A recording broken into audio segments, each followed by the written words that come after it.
ಈ ನಾಡಿನ ಜನರಿಗೆ ಕೃಷಿ ಉತ್ಪನ್ನಗಳನ್ನ ಮಾಡಿ ಅವರು ರೈತರ ಕೆಲಸವನ್ನು ಬಹಳ ಅಚ್ಚುಕಟ್ಟಾಗಿ ಮಾಡ್ತಾ ಇದ್ದಾರೆ.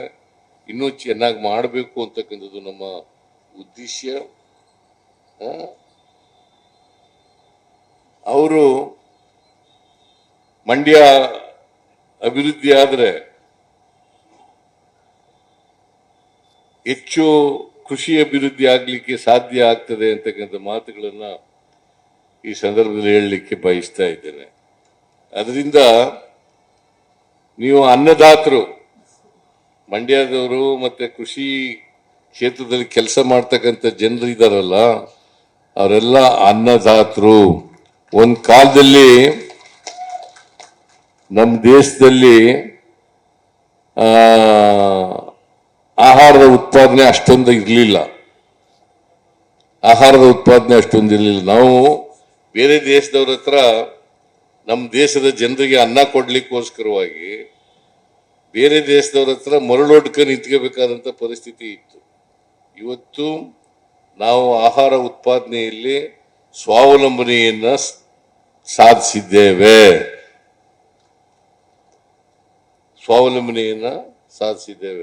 ಇವತ್ತು 140 ಕೋಟಿಗೂ ಹೆಚ್ಚು ಜನರಿದ್ದಾರೆ ದೇಶದಲ್ಲಿ. ಈ 140 ಕೋಟಿ ಜನರಿಗೂ ಕೂಡ ನಾವು ಸ್ವಾವಲಂಬನೆಯನ್ನ ಸಾಧನೆ ಮಾಡಿ ಎಲ್ಲರಿಗೂ ಊಟ ಕೊಡ್ತಕ್ಕಂಥ ಕೆಲಸವನ್ನ ಮಾಡಿದ್ದೀವಿ. ಕರ್ನಾಟಕ ಒಂದರಲ್ಲೇ ಕಳೆದ ವರ್ಷ ಮುಂಗಾರು 148 ಲಕ್ಷ ಮೆಟ್ರಿಕ್ ಟನ್ ಆಹಾರ ಉತ್ಪಾದನೆಯನ್ನ ಕರ್ನಾಟಕ ರಾಜ್ಯದಲ್ಲಿ ಮಾಡಿದ್ದೇವೆ. ನಾವು 149 ಗುರಿ ಇಟ್ಕೊಂಡಿದ್ದೋ, ಆದ್ರೆ 148 ಸಾಧನೆ ಮಾಡಿದ್ದೀವಿ. ಅದು ಒಳ್ಳೆ ಮಳೆ ಬೆಳೆ ಆಯಿತು, ಎಲ್ಲ ಕೆರೆ ಕಟ್ಟೆಗಳೆಲ್ಲ ತುಂಬಿದ್ದು, ಜಲಾಶಯಗಳೆಲ್ಲ ತುಂಬಿದ್ದು.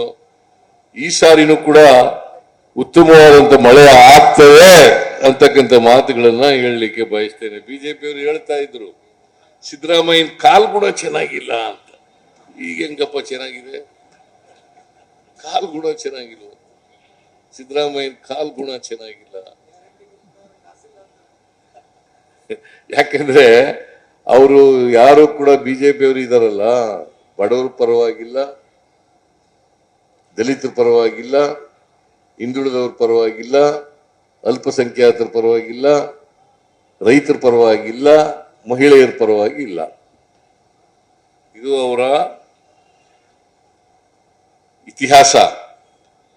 ಈಗ ಅವರು ಎಲ್ಲರ ಬಗ್ಗೆನೂ ಮಾತಾಡ್ತಾರೆ, ಆದ್ರೆ ಯಾರ ಬಗ್ಗೆನೂ ಕೂಡ ಕಾರ್ಯಕ್ರಮಗಳನ್ನು ಮಾಡಲ್ಲ. ಸಾಮಾಜಿಕ ನ್ಯಾಯದ ಪರವಾಗಿ ಇರ್ತಕ್ಕಂಥ ಜನರಲ್ಲ. ಇವತ್ತು ನಮ್ಮ ಗ್ಯಾರಂಟಿ ಯೋಜನೆಗಳಿದ್ದಾವಲ್ಲ, ಆ ಗ್ಯಾರಂಟಿ ಯೋಜನೆಗಳೆಲ್ಲ ಟೀಕೆ ಮಾಡ್ತಾ ಇದ್ವಿ. ಟೀಕೆ. ಇವತ್ತು ನಾವು 52,000 ಕೋಟಿ ರೂಪಾಯಿಗಳನ್ನ ಕಳೆದ ವರ್ಷ ಖರ್ಚು ಮಾಡಿದ್ವಿ. 52,000 ಕೋಟಿ ರೂಪಾಯಿಗಳನ್ನ.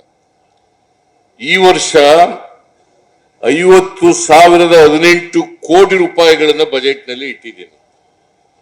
50,018 ಕೋಟಿ. ಇನ್ನು ಸಾಲದೆ ಹೋದ್ರೆ ಸಪ್ಲಿಮೆಂಟರಿ ಎಸ್ಟಿಮೇಟ್ ನಲ್ಲಿ ಕೊಡ್ತಕ್ಕಂಥದನ್ನ ಮಾಡ್ತೀವಿ. ಇದಲ್ದೇನೆ ಕ್ಯಾಪಿಟಲ್ ಎಕ್ಸ್ಪೆಂಡಿಚರ್ಗೆ, ಅಂದ್ರೆ ಆಸ್ತಿ ಸೃಜನೆ ಮಾಡತಕ್ಕಂಥ ಕಾರ್ಯಕ್ರಮಗಳಿಗೆ 83,000 ಕೋಟಿ ರೂಪಾಯಿಗಳನ್ನ ಈ ವರ್ಷ ಖರ್ಚು ಮಾಡ್ತೀವಿ.